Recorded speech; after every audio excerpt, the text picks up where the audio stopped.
Bog svima, dragi svi, evo jedan video da vam pomogne sa malim challenge-om. Dakle, koristit ću sve u prezentu, refleksivni glagoli, perfective, imperfective, pravilni, nepravilni i tako dalje.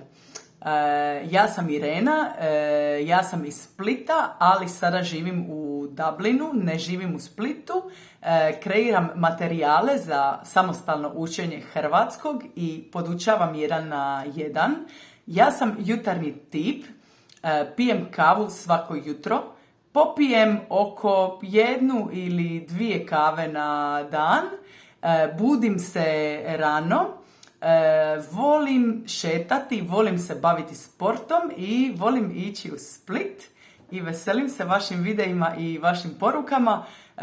Za više informacija o challenge-u posjetite moj Instagram profil i da, vidimo se uskoro. Ćao, čao!